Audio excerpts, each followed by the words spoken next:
દેશમાં વિકાસ ઝડપથી વધી રહ્યો છે. હવે તો ગ્રામીણ વિસ્તારોમાં પણ વીજળી પહોંચી ગઈ છે. દેશમાં વીજળી ક્ષેત્રે ઘણું કામ થઈ રહ્યું છે, ત્યારે વીજ ક્ષેત્રે કામ કરતી કંપની તમારા માટે ફાયદાકારક હોઈ શકે છે. પાવર સેક્ટરમાં સક્રિય એવી એક કંપની અદ્વૈત ઇન્ફ્રાસ્ટ્રક્ચર લિમિટેડની આજે આપણે વાત કરીશું. સૌથી પહેલા આપણે તેના કારોબારની વાત કરીશું.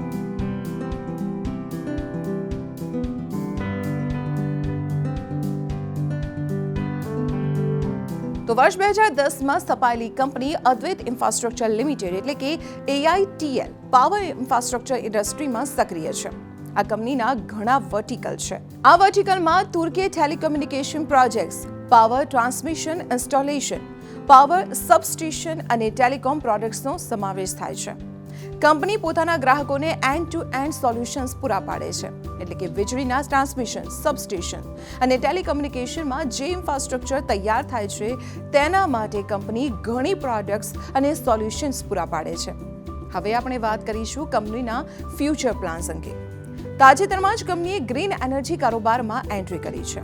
આ કંપનીએ ગ્રીન હાઇડ્રોજન પ્રોડક્શન ટેકનોલોજીસ અને એન્ડ ટુ એન્ડ સર્વિસીસ આપવાનું શરૂ કર્યું છે, જેના કારણે આ કંપની કોમ્પ્રિહેન્સિવ સોલ્યુશન્સ પ્રોવાઇડર બની ગઈ છે. કંપનીને THDC Uttarakhand green hydrogen based microgrid develop કરવા માટે 8 કરોડ રૂપિયાનો ઓર્ડર પણ મળ્યો છે, જે 2023ના અંત સુધીમાં પૂરો થવાની ધારણા છે. એડ્વૈત ઇન્ફ્રાટેક લિમિટેડ ગુજરાતમાં તેની કડી સ્થિત ફેસિલિટીમાંથી ફ્યુઅલ સેલ એસેમ્બલી અને ઇલેક્ટ્રોલાઇઝર્સનું ઉત્પાદન શરૂ કરવાની યોજના ધરાવે છે. 250 MWની ક્ષમતાવાળી આ ફેસિલિટીને 3 તબક્કામાં ડેવલપ કરવામાં આવશે, જેનાથી AITL's ઇલેક્ટ્રોલાઇઝર પ્રોડક્શનમાં પણ અગ્રણી કંપની બની જશે. એટલું જ નહીં, 50 MW વાળી ફ્યુઅલ સેબી એસેમ્બલી પણ 3 તબક્કામાં બનશે, જેના કારણે ફ્યુઅલ સેલ ઇન્ડસ્ટ્રીમાં કંપનીની માર્કેટ લીડર પોઝિશન મજબૂત થશે.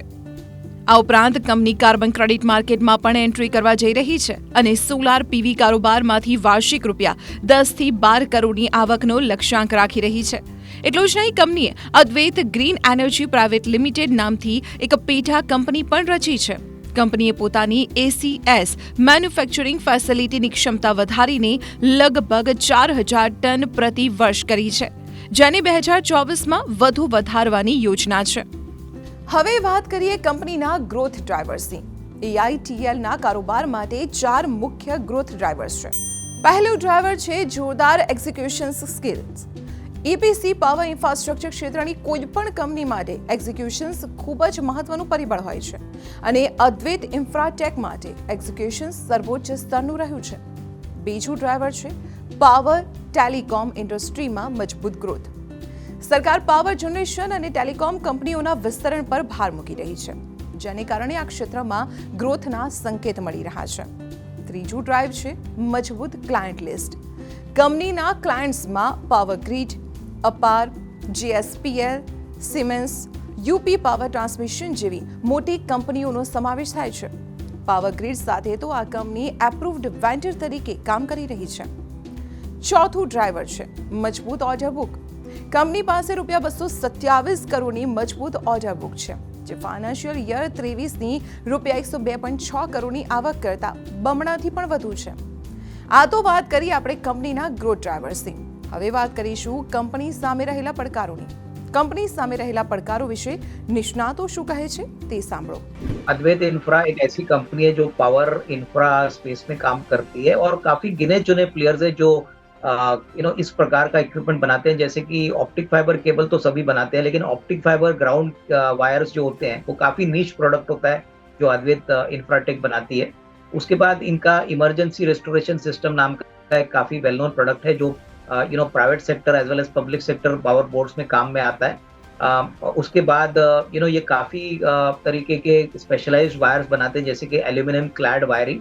तो ये सारा जो बिजनेस है ये ज्यादातर पावर जनरेशन और पावर डिस्ट्रीब्यूशन सेक्टर में काम आता है.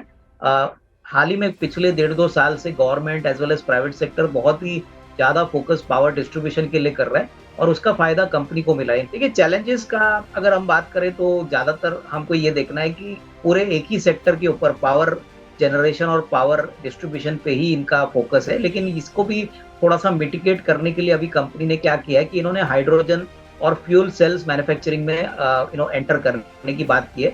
इनफैक्ट फ्यूल सेल मैन्युफैक्चरिंग ये असेंबली ऑपरेशंस होंगे, लेकिन ये अपने एग्जिस्टिंग ऑपरेशंस यानी यूनिट पे ही करेंगे।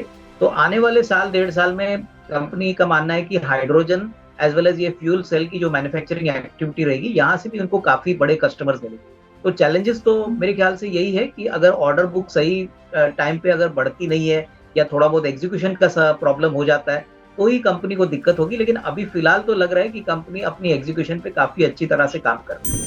પ્રોફિટમાર્ટ સિક્યુરિટીઝના મત મુજબ ફાઇનાન્શિયલ યર 23થી શરૂ કરીને આગામી 3 વર્ષ સુધી કંપનીના નફામાં વાર્ષિક 25થી 26% વૃદ્ધિ થવાની અનુમાન છે, કારણ કે ક્ષમતા વિસ્તરણનું મોટા ભાગનું ફંડિંગ કંપની ખુદના પૈસાથી કરશે.